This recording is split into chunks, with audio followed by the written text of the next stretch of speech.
నమస్కారం గురుగారు. నమస్కారం అమ్మా. గురుగారు, ప్రతి ఒక్కరికి కూడా జన్మదినం అనేది సంవత్సరంలో ఒక్కసారే వస్తుంది. కానీ మన హనుమంతుల వారికి మాత్రం సంవత్సరంలో 2 సార్లు హనుమాన్ జయంతి ఉత్సవాలు జరుపుకుంటూ ఉంటాం. నిజంగా హనుమంతుల వారికి 2 జన్మదినాలు ఉన్నాయా గురుగారు? అలా ఎలా సాధ్యమవుతుంది? మామూలుగా చైత్ర మాసంలో ఒకసారి, వైశాఖ మాసంలో ఒకసారి మనం ఉత్సవాలు జరుపుకుంటూ ఉంటాం. నిజమైన జన్మదినం ఎప్పుడు గురుగారు? చైత్ర పూర్ణిమ, వైశాఖ బహుళ దశమి ఈ రెండు కూడా హనుమత్ జయంతులుగా చెప్పబడుతున్నాయి. అయితే మార్గశిర మాసంలో కూడా ఒక హనుమదారాధన, హనుమత్ జయంతిని చెప్పబడుతూ కూడా ఉన్నాయి. అంటే వీటి భేదాలు ఎలా ఏర్పడ్డాయని ఆలోచిస్తే వాల్మీకి రామాయణంలో మాత్రం హనుమంతుడు ఏ తిథిలో పుట్టాడో చెప్పలేదు. రాముడు ఎప్పుడు పుట్టాడో చెప్పారు, చైత్రశుద్ధ నవమి. అలాగని హనుమంతుడు పుట్టిన తిథి అనేది చెప్పబడలేదు. అయితే మంత్రశాస్త్రాల్లో హనుమంతుడి ఆరాధనకు సంబంధించిన చెప్పినప్పుడు మనకి పరాశర సంహిత అనే గ్రంథంలో మాత్రం వైశాఖే మాస కృష్ణాయాం దశమ్యాం మందవాసరే అని వైశాఖ మాసంలో బహుళ పక్షంలో దశమి నాడు శనివారం నాడు హనుమత్ స్వామి ఆవిర్భవించారు అని పరాశర సంహిత అనే మంత్రశాస్త్ర గ్రంథం మనకు చెప్తుంది. అయితే చైత్ర పూర్ణిమ నాడు పుట్టాడని చాలా చోట్ల వ్యాప్తిగా కనబడుతున్నది. దీనికి మనకు ప్రమాణంగా చైత్ర పూర్ణిమ నాడు హనుమత్ జయంతి ఉత్తరాదిలో బాగా చేస్తారు. మన హైదరాబాద్ నగరాల్లో కూడాను చైత్ర పూర్ణిమ నాడు చేస్తారు. కానీ ఇతర మన తెలుగునాట మాత్రం చైత్ర పూర్ణిమ చేయరు. హనుమత్ జయంతిని దీన్నే చేస్తారు. దీనికి భేదం ఏమిటా అని ఆలోచిస్తే పురాణాల్లో చెప్పిన దాని ప్రకారంగా స్వామి ఆవిర్భావం అనేటువంటిది ఆ ప్రమాణం అక్కడ, ఈ ప్రమాణం ఇక్కడ గోచరిస్తుంది. మంత్రశాస్త్ర ప్రమాణం తీసుకున్నారు ఇక్కడ. చైత్ర పూర్ణిమ అనేది దేని ఆధారంగా తీసుకున్నారు అని ఆలోచిస్తే వాళ్ళ ఉపాసనా శాస్త్రాల ఆధారంగా వాళ్ళు తీసుకున్నారు. ఇందులో ఏది సత్యమై ఉంటుంది అంటే ఏదో ఒకటి కదా సత్యం కావాలి అంటే మంత్రమూర్తులు వీళ్ళు. హనుమంతుడు ఒక మంత్రమూర్తి. ఆ మంత్రమూర్తి ఋషులు చేసిన తపస్సుకి సాక్షాత్కరించినప్పుడు వారికి ఆవిర్భావం ఎప్పుడు గోచరించిందో దాని ప్రకారంగా ఆ రోజుని నిర్ణయిస్తారు. అలాగా ఒకరు మార్గశిరం అంటారు, ఒకరు చైత్రం అంటారు. హనుమద్ అవతారాలు చాలా ఉన్నాయి. మనకు తెలిసి అంజనాదేవి పుత్రుడు హనుమంతుడు ఒకటే. కానీ హనుమంతుడు మంత్రమూర్తి. మంత్రమూర్తులు పుట్టేవారు కాదు, ఉన్నవాళ్ళు. వాళ్ళు ఎప్పుడూ ఉంటారు మంత్రమూర్తులు. ఎవరు ఆ మంత్రాన్ని జపిస్తారో వారికి ఆ దైవం సత్యం. ఒక చారిత్రక పాత్రలు కావాలి, మంత్ర దేవతలుగా. ఆ హనుమన్ మంత్రాలు చాలా ఉన్నాయి శాస్త్రాల్లో. అలాంటి హనుమంతుడు సాక్షాత్ రుద్రస్వరూపుడు. లోక కళ్యాణార్థం ఒకానొక ప్రయోజనం కోసమని అంజనాదేవి గర్భంలో ఆయన ఆవిర్భవించారు. అది మాత్రం వైశాఖంలో బహుళ దశమి అని చెప్తున్నారు ప్రసిద్ధిగా. అందుకు అది మనం ప్రమాణంగా తీసుకుంటున్నాం. అయితే కొంతమంది చెప్తారు అది ఎంతవరకు ప్రమాణమో, కానీ ఆయన ఉద్భవించింది మాత్రం వైశాఖ బహుళ దశమే. కానీ హనుమత్ స్వామి ఉద్భవించిన తర్వాత సూర్యుడి వైపు వెళతాడు కదా, వెళ్ళినప్పుడు ఇంద్రుడు వజ్రాయుధంతో కొడతాడు. దానితో హనుమంతుడు మూర్ఛితుడై పడిపోతాడు. అంత వజ్రాయుధం కూడా ఆయన ఏం చేయలేకపోయింది.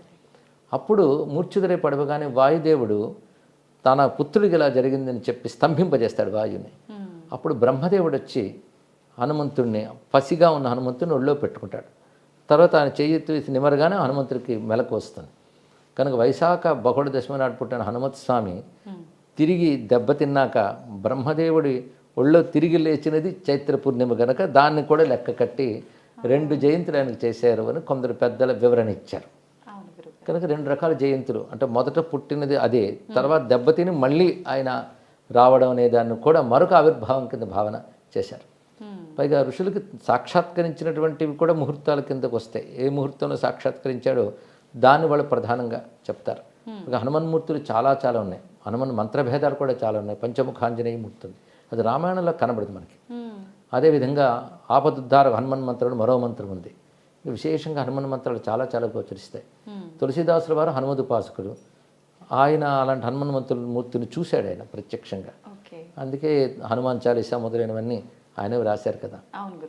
కనుకనే కథలో పాత్రగా ఉన్న హనుమంతుడు, మంత్రశాస్త్రాలు హనుమంతుడు, ఈ రెండింటికి మనకి తేడా ఎందుకు కనిపిస్తుందంటే కథలో పాత్ర వచ్చినప్పుడు హ్యూమన్ లిమిటేషన్స్, ఒక మానవుడిగా ఉన్నప్పుడు ఎలా ఉంటారో అలా ప్రవర్తించాడు ఆయన.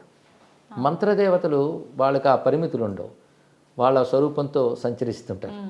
అయితే ఒక మంత్రదేవతే ఆవిర్భవిస్తుంది. అవతారం అనేది దేన్ని అనాలంటే ఒక మంత్రాది దేవత, ఎప్పుడూ ఉండే మంత్రాది దేవత లోక కళ్యాణం కోసం రూపం స్వీకరించినప్పుడు అవతారం అంటారు. రాముడు అంతే, ఆయన సాక్షాత్ నారాయణుడు. రామతారక మంత్రం వేదాల్లో ఉంది. ఆ తారక మంత్ర దేవతే దశరథ పుత్రుడిగా ఆవిర్భవించాడు.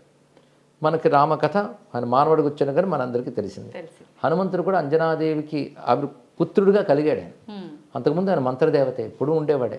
అయితే మంత్రదేవత అవతరిస్తే గొప్పతనం ఎలా ఉంటుందంటే మామూలు మాల్లాగే తిరుగుతున్నట్టు కనబడతారు, కానీ ఆ మంత్రశక్తి వాళ్ళు చేసే పనుల్లో కనబడుతుంటుంది. ఓకే. అంటే హనుమంతుడు ఉన్నాడు అంటే పంచముఖాంజనేయుడు అంటాం. అవును. 5 ముఖాలు అంటే ఒకటి వానర ముఖం, ఒకటి సింహముఖం, మూడవది గరుడ ముఖం, వరాహముఖం, హయగ్రీవ ముఖం. 5 వదనాలు. 5 వదనాలతో భూమి మీద ఆయన తిరగలేదు, ఆయన వానర వదనంతోనే తిరిగాడు. మరి పంచముఖాంజనేయుడు ఎందుకంటే పంచముఖాంజనేయ మంత్రం ఉంది, ఆ మంత్ర దేవత మాత్రం 5 ముఖాలతో ఉంటుంది. ఆయన హనుమంతుడిగా వచ్చినప్పుడు మామూలు వానర వదనంతోనే ఉన్నాడు, కానీ ఆయన చేసిన పనుల్లో ఈ 5 దేవతా లక్షణాలు కనబడతాయి. అవునా గురువుగారు? అంటే వానరుడు పుట్టుకతోనే వానరుడు. ఇక నరసింహ స్వరూపం అంటే రాక్షస సంహారం చేసినప్పుడు ఆయన నరసింహుడిలాగా విజృంభించాడు. గరుత్మంతుడి స్వరూపం అంటే ఆయన వేగంలో ఎగిరేటప్పుడు గరుత్మంతుడు కూడా ఎందుకు పనికిరాడన్నారు. అందుకు గరుత్మంతుడి స్వభావం కూడా ఆయన చూపించాడు. అలాగే వరాహస్వామి స్వభావం కూడా చూపించాడు. వరాహస్వామి సముద్రంలో మునిగిపోయిన భూమిని ఉద్ధరించాడు. అలాగే హనుమత్స్వామి శోక సముద్రంలో సీతమ్మను ఉద్ధరించాడు. ఉద్ధరించడమే వరాహతత్వం. అది ఆయన పనులు అది చూపించాడు. హయగ్రీవ స్వామి అంటే సర్వవేదముల యొక్క మూర్తి, ఆయన జ్ఞానం. హనుమంతుడు కూడా అంత గొప్ప జ్ఞాని, అందుకే అక్కడ హయగ్రీవ లక్షణం చూపించాడు. అంటే ఒక మంత్రదేవత అవతరించినప్పుడు ఆ మంత్ర లక్షణాలు చూపిస్తాడు అనమాట. అలా హనుమంతుడు అంటేనే ఆపదుద్ధారకుడు, ఆపదల నుంచి ఉద్ధరిస్తాడు, కార్యసిద్ధి ప్రదాత. ఇలాగ హనుమంతుడి మంత్ర విశేషాలు సుమారు ఒక 27 మంత్ర విశేషాలు ఉన్నాయి.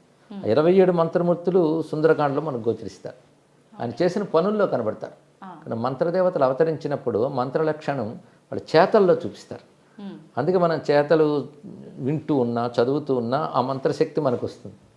అందుకే హనుమత్ కథ, రామకథ కేవలం ఒక ఉత్తమ పురుషుల కథ మాత్రమే కాదు, అది మనం పారాయణం చేయడం వల్ల మహిమను చూస్తున్నాం. మహిమ మంత్రం వల్ల వస్తుంది. అంటే ఆ మంత్రము అవతరించి చేసే పని వల్ల అది మనం చదువుతూ ఉండడం వల్ల మంత్రశక్తి ప్రభావం మనపై చూపించి మహిమ కనబడుతుంది. హనుమత్ స్వామి యొక్క జయంతి విషయంలో ఇటువంటి 2 భేదాభిప్రాయాలు ఉన్నాయి.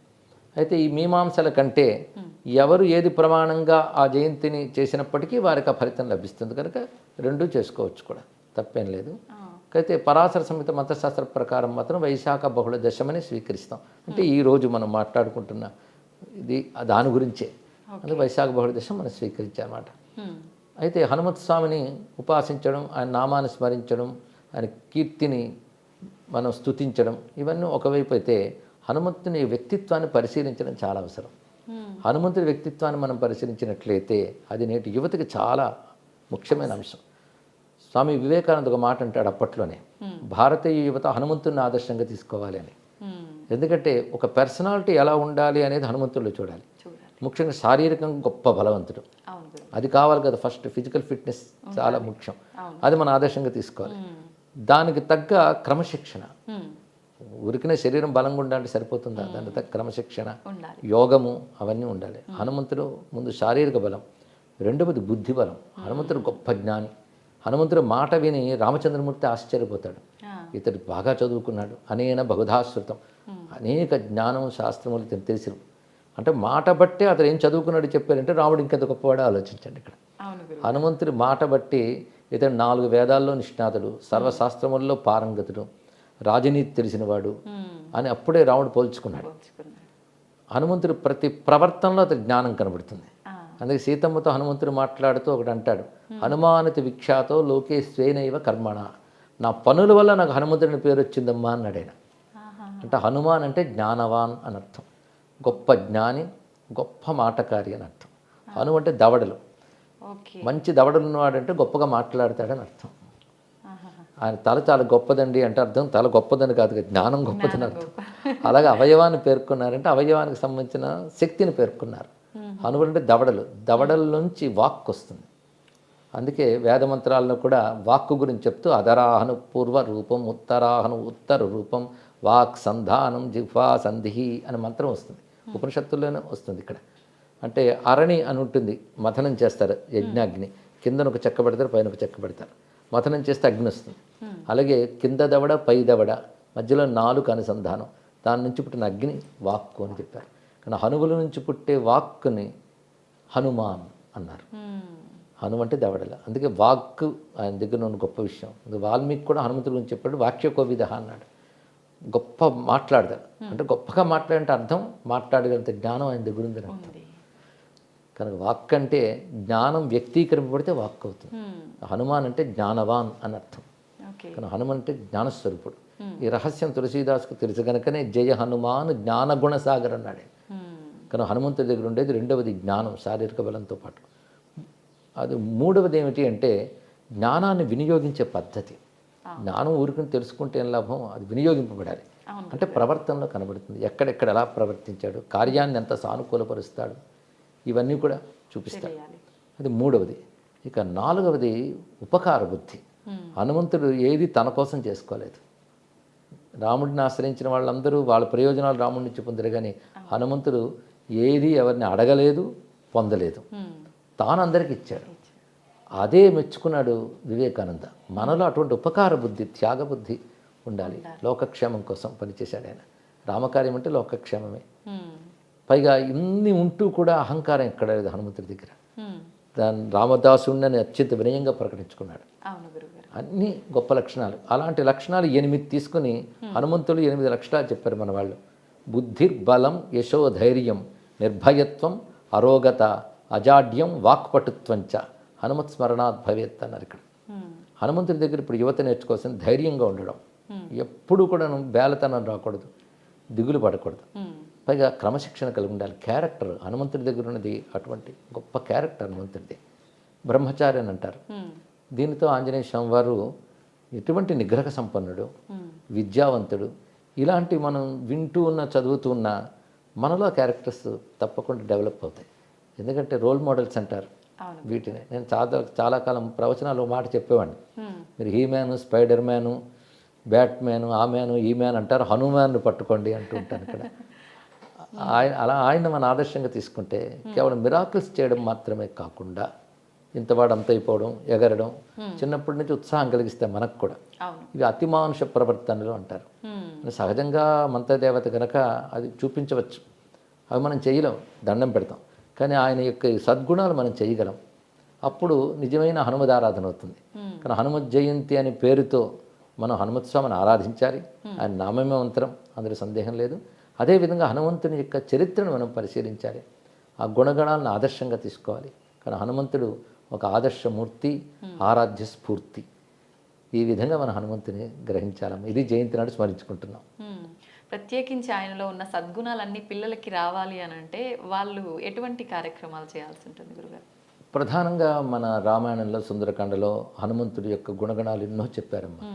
అవి ముందు మనం తెలుసుకొని పిల్లలకి తెలియజేయాలి. తెలియజేసి పైగా హనుమంతుడు అంటే పిల్లలకు కూడా చాలా ఆసక్తి. అవును గురుగారు. అసలు భారతదేశంలో ఉన్న ఆలయాలు స్టాటిస్టిక్స్ తీస్తే ఎక్కువ గుడులు ఉన్న దేవుడు అంటే హనుమంతుడు. ఆయన తర్వాత గణపతిని చెప్పారు, కానీ హనుమంతుడే ప్రధానం మన దేశంలో. అది విశేషం. ముఖ్యంగా ఛత్రపతి శివాజీని తీర్చిదిద్దిన సమర్థ రామదాసు హనుమద్ ఉపాసన చేత ఆయన సిద్ధపురుషుడయ్యి ఛత్రపతి శివాజీని తీర్చిదిద్దాడు. ఆయన ఈ దేశం ఆసేతు సీతాచలం పర్యటించి కొన్ని వందల హనుమదాలయాలు నిర్మాణం చేశారు. అవి ఇప్పుడు ప్రసిద్ధి చెంది ఉన్నాయి. ఆయన మహారాఠాకి చెందినటువంటి వారు, కానీ దేశమంతా కూడా పాదసంచారం చేసి ఈ దేశం బాగుండాలంటే మళ్ళీ హనుమత్ స్ఫూర్తి రావాలనే ఉద్దేశంతో ఆయన హనుమదాలయాలు చాలా పెట్టారు. అది కూడా మనకు పెద్ద కారణమైంది. రెండవది మళ్ళీ తులసీదాస్, అక్బర్ కాలం నాటివాడు తులసీదాస్. అంటే తులసీదాస్ తర్వాతే సమర్థ రామదాస్ గారు, కానీ తులసీదాస్ స్ఫూర్తి ఆయనకున్నది. తులసీదాస్ అయితే హనుమంతుని సాక్షాత్కారం పొందినవాడు. దాని చోటు కాశీలో నేటికి సంకటమోచన హనుమాన్ మందిరం ప్రసిద్ధి. ఆయనకి హనుమంతుడు కనబడ్డ చోటు అది. ఆయన హనుమాన్ చాలీసా ప్రసిద్ధి లోకంలో తులసీదాస్ గారు రచించిందిగా. ఇంకా సంకటమోచన హనుమాన్ స్తోత్రం, హనుమాన్ బహు చాలా రచాడు. ఇవన్నీ ఆయన అనుభవాలు, హనుమంతుడి ద్వారా ఆయన పొందిన అనుభవాలన్నీ కూడా. ఆ కాలంలో మరింత వ్యాప్తి చెందింది హనుమదారాధన. పైగా కలువు కపిహి అని శాస్త్రం చెప్తుంది. కలియుగంలో మనల్ని అనుగ్రహించేటువంటి గొప్ప దైవం హనుమంతు స్వామి అంటారు. పైగా హనుమంతుడు నేటికి ప్రత్యక్ష దైవం. నేటిగా హనుమంతుడు ఉన్నాడనే మనకి పురాణాలన్నీ చెప్తున్నాయి. హిమాలయాల్లో బదరికాశ్రమ ప్రాంతాల వద్ద గంధమాదన పర్వతం హనుమంతుని యొక్క చోటు. త్రేతాయుగంలో అక్కడ రాముడు అవతారం చాలించిన తర్వాత హనుమంతుడు అక్కడే ఉన్నాడు. మళ్ళీ భారతంలో ద్వాపర యుగంలో అక్కడ మన భీమసేనుడు చూశాడు ఆంజనేయ స్వామి వారిని. ఇప్పటికీ హనుమంతుడు గంధమాదన పర్వతంలోనే ఉన్నారు. ఆయన యోగ స్వరూపం గనక మామూలు నేత్రాలకు గోచరించారు, సిద్ధ భూముల్లో దర్శనమిస్తాడు తప్పకుండా. ఓ.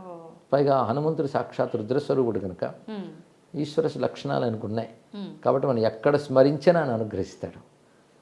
అంతేకాదు రామచంద్రమూర్తి అవతారం చాలించేటప్పుడు ఉమ్, తనతో మసలిన వాళ్ళందరికీ కూడా ఆయన ఉత్తమ గతులు ఇచ్చాడు, సరియు నదులకు ప్రవేశింపజేసి. ఉమ్.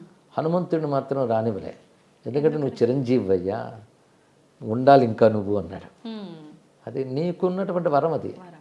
నువ్వు చిరంజీవి, నువ్వు ఉండాలి అంటే హనుమంతుడు ఒక మాట అంటాడు, ఎంతకాలం నీ కథ భూమి మీద ఉంటుందో అంతవరకు నేను ఇక్కడ ఉంటానని చెప్పాడు. రామకథ ఇంకా ఉంది కనుక హనుమంతుడు ఇంకా ఉన్నాడు. ఉంటాడు. అందుకే మన ప్రసిద్ధిగా ఎత్ర ఎత్ర రఘునాథ కీర్తనం తత్ర తత్ర కృతమస్తకాంజలి ఉంది. ఎక్కడెక్కడ రామకథ చెప్పబడుతుందో అక్కడ హనుమంతుడు ఉంటాడు ఏదో రూపంలో అని మన వాళ్ళ నమ్మకం, కొందరికి అనుభవం. ఓకే. అందుకే హనుమంతుడు నేటికి ఒక రూపంతో ఉన్నాడు, అనేక రూపాలతో గోచరిస్తుంటాడు కనుక ఆయన ప్రత్యక్ష దైవం అని అంటారు. ఉమ్, ఈ యుగంలో తొందరగా అనుగ్రహించగలిగే శక్తి హనుమద్ ఆరాధనలో మనకు కనబడుతుంటుందమ్మా. ఓకే. అందుకే హనుమద్ జయంతికి అంత ప్రాధాన్యం. ఉమ్, దేశమంతా చేస్తారు, సింధూర పూతలు, తమ్ములపుటాకు పూజలు, అవును. ఇవన్నీ కూడా పూజా విధానాల్లో హనుమంతుడికి ప్రీతిపాత్రమైనవని మంత్రశాస్త్రం మనకు చెప్తోంది. సుదర్శన సంహిత, అగస్త్య సంహిత, పరాశర సంహిత లాంటి మంత్రశాస్త్రాల్లో హనుమన్ మూర్తుల గురించి చాలా వర్ణించారు. హనుమన్ మంత్రాలు చాలా ఉన్నాయి. ఆ మంత్రాలను పద్ధతిగా సాధన చేసి సిద్ధి పొంది హనుమద్ దర్శనం, మహిమ పొందిన వాళ్ళు చాలామంది నేటికి ఉన్నారు. అటువంటి భక్తుల వల్లే భగవతత్వం వ్యాపిస్తుంది. ఉమ్. అలాగే వ్యాపించింది కనుక ఇప్పుడు దేశమంతా ఈ జయంతులు, ఉత్సవాలు చక్కగా చేసుకుంటున్నారు. అయితే గురువుగారు, మామూలుగా మనము ఏది తీసుకున్నా ప్రతి ఒక్క భగవంతుని కూడా ప్రసాదంగా పెడుతుంటాం. కానీ హనుమంతుల వారిని చూసుకుంటే వడలు ప్రసాదంగా నివేదన చేయకుండా మాల రూపంలో వేస్తూ ఉంటారు. ఎందుకని గురువుగారు? అంటే భగవంతుడు ఒక్కటైనా అనేక దేవతా రూపాలతో ఉంటారు. ఒక్కొక్క దేవతకు ఒక్కొక్క ప్రత్యేకత ఉంటుందమ్మా. వాళ్ళకి నివేదించే పదార్థాలు, వాటికి విశేషాలు ఉంటుంటాయి. ఉదాహరణకి గణపతికి ఉండ్రాళ్ళు, సూర్యనారాయణకి పాయసం, అవును. ఇలా చెప్తారు. హనుమంతుడికి ఈ వడలు, అరటిపళ్ళు ఇవి చాలా ప్రసిద్ధి. ఉమ్, ఇది మాలగా వేసి అలంకారంగా కూడా వేయడం ఏంటంటే మాల అనంతత్వానికి సంకేతం. ఆహాహా. అందుకు అది మాలగా సమర్పించుతూ అని మనం పరిమితంగా ఇచ్చినా అపరిమితంగా భావించాలనే ఉద్దేశంతో ఈ మాలా సమర్పణం కూడా చేస్తారు. ఓకే. అయితే గురువుగారు, ఇప్పుడు హనుమంతుల వారిది హనుమాన్ చాలీసా అయితే ఏంటి, చరిత్ర కూడా మీరు చదవమని చెప్పారు. ఇవి చదవాలి అని అంటే ప్రత్యేకమైన రోజు లేదంటే నియమాలు ఏమైనా పాటించాల్సి ఉంటుందా? మామూలుగా చరిత్ర చదువుకోవడం ఏ రోజైనా చదువుకోవచ్చమ్మా, వారిని నిరంతరం భావించవచ్చు. అయితే హనుమంతుడు మరొక విశేషం ఏంటంటే గ్రహబాధలు పోగొట్టే దేవతల్లో హనుమంతుడు, గణపతి ఇద్దరిని ప్రధానంగా చెప్పుకోవాలి. అందులో శనిగ్రహం, ఈ శని సంబంధమైన బాధలు ఉంటూ ఉంటాయి కదా, ఏలినాటి శని, అర్ధాష్టమ శని, ఇలాంటివి ఉన్నటువంటి వారిని నిగ్రహించాలంటే హనుమదారాధన చాలా విశేషంగా పనిచేస్తుంది అని పెద్దలు చెప్తూ ఉంటారు. దానికి కొన్ని కథలు కూడా చెప్తారు, శనిని నిగ్రహించడం హనుమంతుడి గొప్పతనం ఏమిటనేది. పైగా ఆయన పుట్టింది శనివారం. అందుకే శనివారం ఈ శని సంబంధమైన దోషాలు ఏమైనా జాతకాలను ఉంటే హనుమదారాధన చేసి, ఉదాహరణకు హనుమాన్ చాలీసా పారాయణ చేసుకోవడం, సింధూరం పెట్టుకోవడం, ఇలాంటి చేసినట్లయితే తప్పకుండా ఆ శనిగ్రహ జనితమైన దోషాలు తొలగుతాయని పెద్దలు చెప్తారు. ఎందరికి అనుభవం కూడా. మంగళవారం, శనివారం ఆయనకి ప్రధానంగా ప్రీతిపాత్రంగా చెప్తారు. ఓకే. ఎక్కువగా అంటే ప్రతి ఒక్క దైవానికి కూడా ఒకటే రోజు ఏదో ఒకటి పర్టికులర్ వారం అనేది ఉంటుంది కదా గురుగారు, ఎందుకని హనుమంతుల వారికి 2 వారాలు, మంగళవారం, శనివారం? సాధారణంగా ఆయన శనివారమే జన్మించాడు కనుక శనివారమే ప్రధానం. కానీ కుజగ్రహ దోషాలు పోగొట్టడంలో కూడా ఆయన గొప్పవాడు కనుక అది మంగళవారం ఆరాధన చెప్తున్నారు. ఓకే. గురుగారు, చాలా మంది హనుమంతుల వారిని పూజించాలి అని అంటే మీరు చెప్పినట్టుగా ఇట్లాంటి శని బాధలు ఇలాంటివి ఉన్నవాళ్ళు హనుమంతుల వారి చుట్టూ ప్రదక్షిణలు చేస్తే బాగుంటుంది, మనం అనుకున్న కోరికలు తీరుతాయి, ఇలాంటి దోషాలు పోతాయి అంటుంటారు. నిజంగా అది నిజమే అంటారా? చాలామందికి అనుభవం అమ్మ, అందుకే అవి తీసిపారేయడానికి లేదు, చేసిన వాళ్ళకి లభిస్తున్నాయి. నా కోరిక ఏంటంటే అక్కడితో ఆగిపోకూడదు. ఎందుకంటే ప్రతివాడికి గ్రహబాధలు ఉంటే తొలగాలి, ఆనందంగా ఉండాలనుకుంటారు, చెయ్యొచ్చు. కానీ దానికంటే ముందు వ్యక్తిత్వం బాగు చేసుకోవాలి, క్యారెక్టర్ బాగు చేసుకోవాలి, ఉత్తమ వ్యక్తులుగా తయారవ్వాలి. ఆ కోణంలో హనుమంతుడిని ఆరాధించాలి. కేవలం మహిమల కోణంతోనే కాకుండా హనుమంతుడి వ్యక్తిత్వాన్ని చూసి అంత గొప్పవాళ్ళం మనము కావాలని, ఎప్పుడైనా ఒక మనకి ఐడియల్గా ఒక వ్యక్తిని కానీ ఆరాధిస్తుంటే మనకు ఆ లక్షణాలు వస్తూ ఉంటాయి. అందుకే హనుమద్ ఆరాధన వల్ల మనం ఇలాంటి సత్స్వభావాలు, మంచి గుణాలు అలవరుచుకుంటే అది నిజమైన హనుమద్ భక్తి అనిపించుకుంటుందమ్మా. అది రావాలి.